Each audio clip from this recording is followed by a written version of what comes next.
Just to wrap up this little sidetrack on the big picture with the USP and everything, I just wanted to make sure you guys understand that with this corporate blog, it's completely fine to do categories on the main site that contain them all.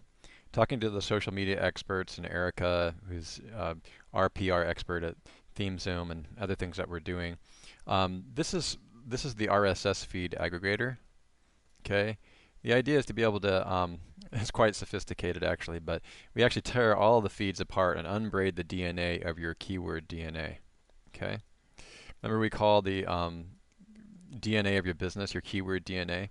We actually have a lot of other things. Right now, when you first start with a client, a stem cell is really what you're working with. You have to determine what that cell actually is and tell it what it is by creating the USP and or infusing the business model with the USP in a way that the client probably could not on the web, because what you're doing is just simply taking apart their direct response keywords and including them into the overall tail and then separating those. So the corporate blog is a place to freely write what we call template 1 through 4, and that's editorial.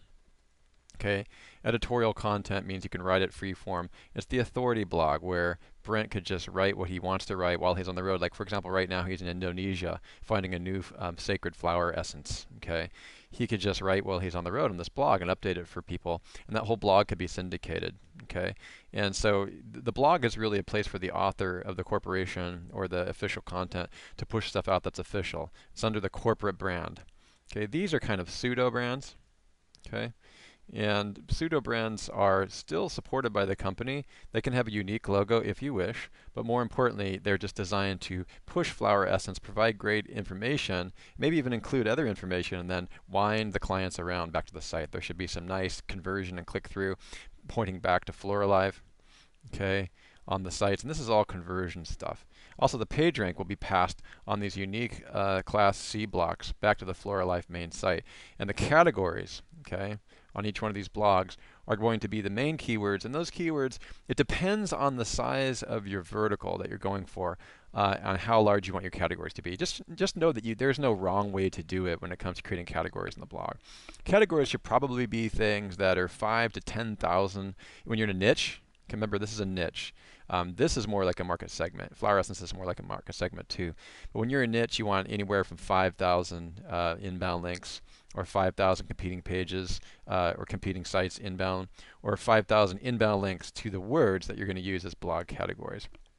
That's just above 10,000, you're looking at terms that you want to target with a pretty heavy-duty inbound link campaign. Sometimes you can do it easily. Sometimes you can do it more difficultly. Sometimes you can do it with more difficulty. But this is what I'm really just trying to show you, is that I'm looking at about 5,000 or less inbound links, between 3 and 5,000. If you start getting above 5K, 5,000 inbound links to a word on the search engine, you might want to elevate that to a more intense inbound link campaign. Okay, but the idea is to put good articles on everything. When you hit 10,000 inbound links or more, okay, you have to start moving to like our silver and our gold inbound link package, as discussed by Mr. Black. Okay, so this is how the whole thing kind of works. And don't just take my word for it. You might find that you're ranking for categories that have 10,000 inbound links on a blog because the blog is so well put together. That happens. That's the power of what we call buoyant page rank. Okay, if you do good content well and it's networked well, the page rank passes in strange and mysterious ways. Okay, I have called that strange and mysterious way buoyant page rank. If you have not seen my work on buoyant page rank, you need to watch the video. It's very important. It could change the way you view about how the web is done. I'll try to include the link. Let's go ahead and look at Edward Bach, because we were almost done with Edward Bach. Go over into that category. Actually, I'm going to go here to the articles drilled. For example, Australian bushflower, since it's not a direct product, might be a better category for a blog. For example, the corporate blog might be a good place to put that. But these are things you'll go through with the client when you're done with the project, preparing the blueprint. You can move this around, stick it on the blog if you want.